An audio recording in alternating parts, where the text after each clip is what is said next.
Okay, so here we have another Commodore, and this one is up in the air as to what's wrong with it. So let's take a look and see what happens here.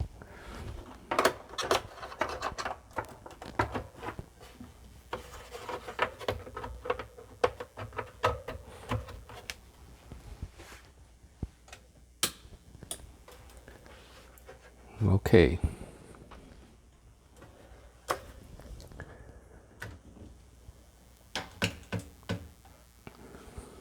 Well, that's interesting.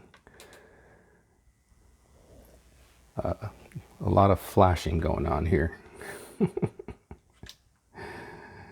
Okay.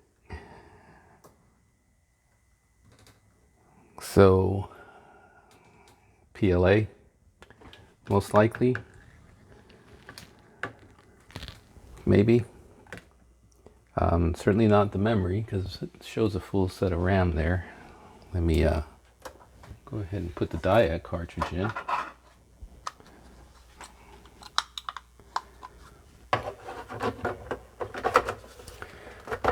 This is diag. So let's see what happens here with the diag cartridge. Okay, a lot of flashing, and looks like it's going through the motions though.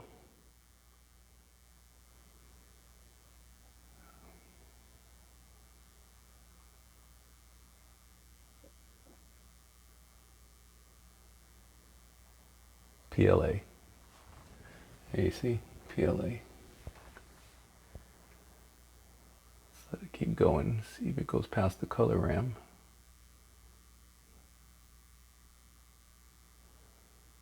Okay, so it's getting stuck at the color RAM.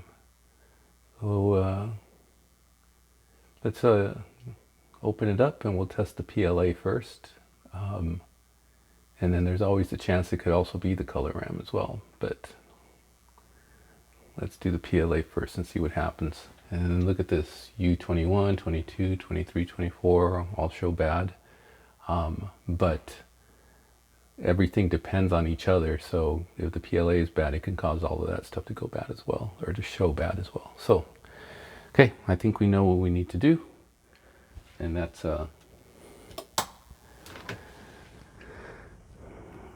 attack and test the PLA, all right?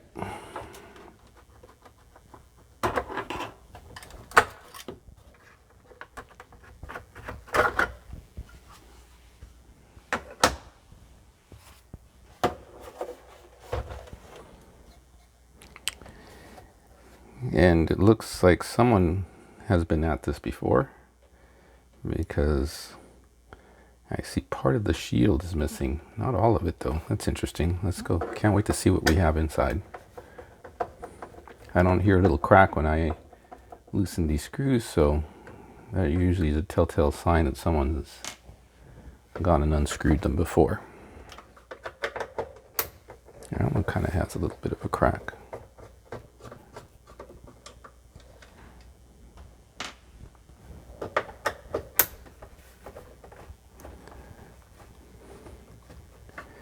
All right, let's see what we got here.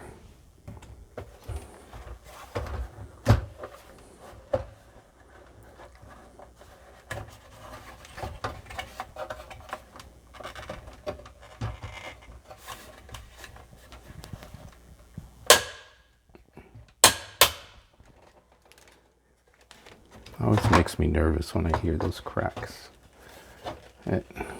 Nothing broke. All right.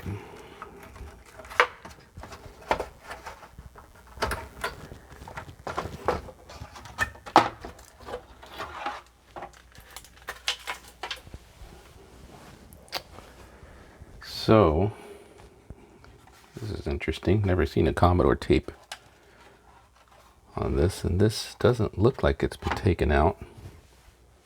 So that's interesting.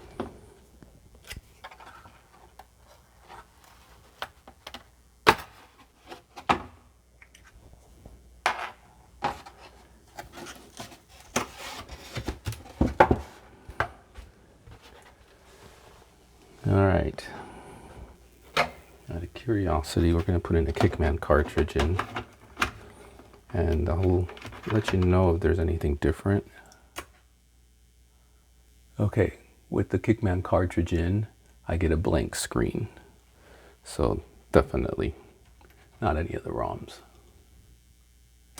Okay.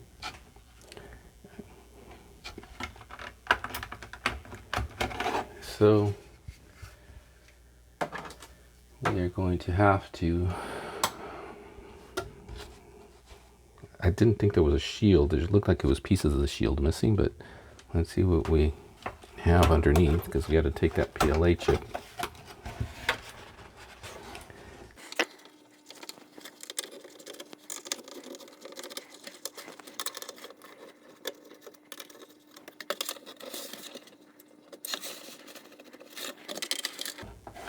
There's initials in black marker down here.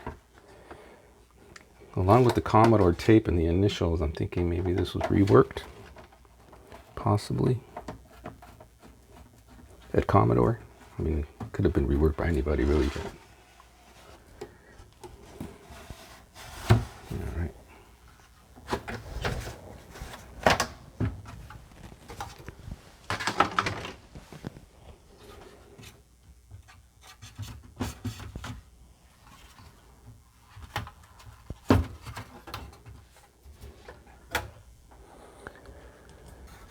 Okay, the standoffs all look great. I don't see any major cracking in them, so that's good. All right, let's see this shield on the bottom. Yeah.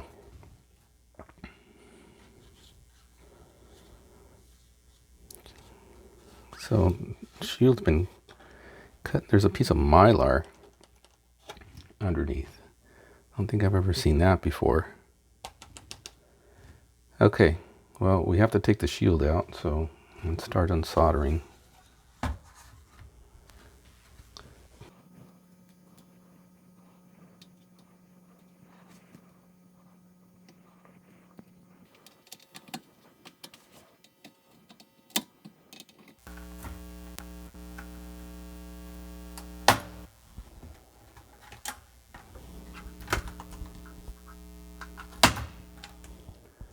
All right.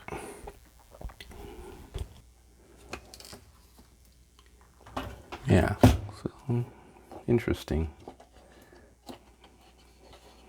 So it has a piece of Mylar underneath, and the shielding is cut in these strategic places here. And there's a piece of Mylar here on the port side. So interesting. I don't think I've ever seen that before. Okay. So PLA, this is top chip. Let's mark that.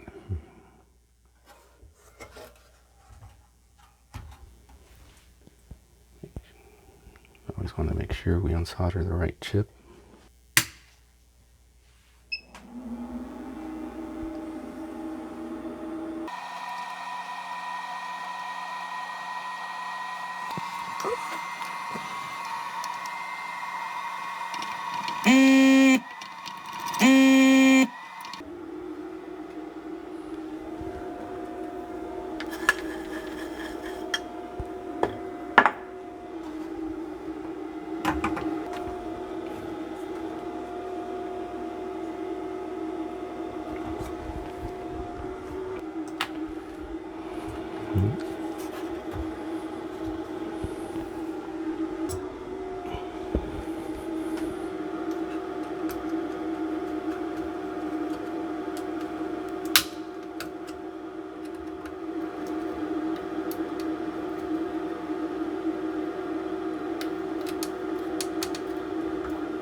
did it this way instead of using the puller.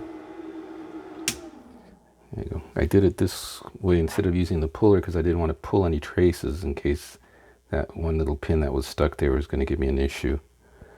But it looks like I got everything pretty well. So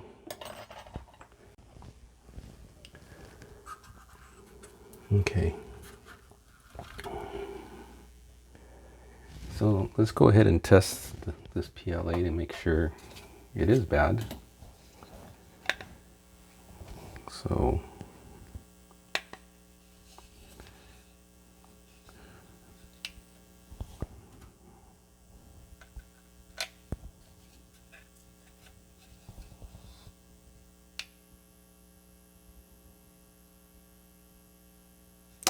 yeah, it looks like it's okay.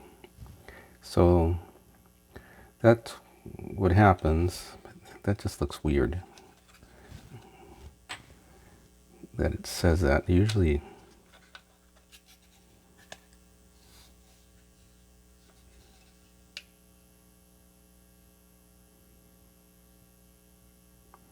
that's not right.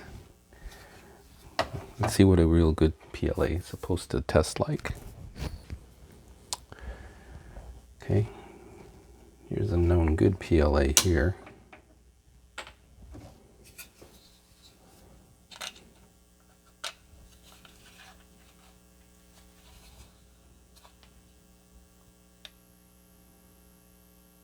Yeah, see, it's supposed to say passed. So what's happening is the PLA is good enough to have shown all of those, you know, vibrating, alternating colors. So it was good enough to pass this where it says okay, but you can see the bits that follow it. It's not saying that it's actually passed. So those are the bits that are acting up that's causing the screen to get all funky. So interesting. Haven't encountered anything like that before. But so we replace this PLA here with this one, then we should be good to go.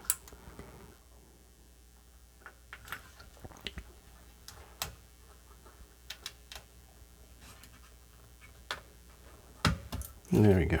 All right. Well, that took some doing. Okay. None of the pins look bent. They all look good. So let's go ahead and try this now.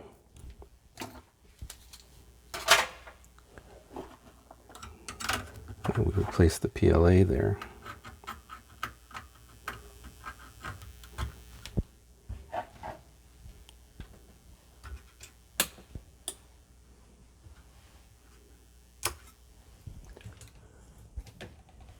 All right, so there we go.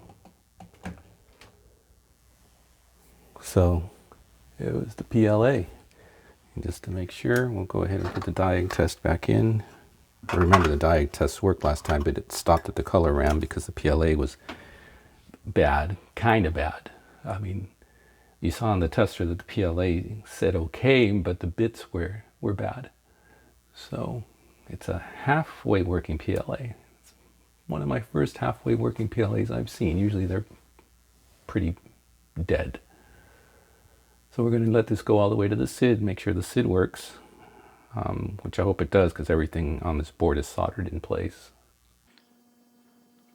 So color RAM's looking good. There we go. All right, nice. Okay. These ports are bad because I don't have the full harness plugged into the keyboard. But usually if I go this far, I mean into the motherboard, but usually if I go this far, everything's working good. I'll just go ahead and test it with the harness later. The main point of this video was to keep it short and sweet, show you what the issue was, and then show you what the fix was. So a bunch of colors on the screen. The cartridges went fine, but it found that the PLA was bad. We tested the PLA and it was half bad, but it's the equivalent as being bad. It stopped at the color RAM because it was half-assed, so to speak, and replacing the PLA basically brought the machine back to life again the way it should be. So I think that'll wrap up this video. I won't bore you with putting it all back together again. We'll clean the keyboard up and everything, and it'll just be another one for the shelf here. We must have at least 50 Commodores at this point sitting on the shelf. One of these days I'm going to set up an online store and start selling some of this stuff. But anyways, in the meantime, hey, like I always say, life is short. Enjoy life. Live it to the fullest. Live like every day is your last. Have fun. Peace out.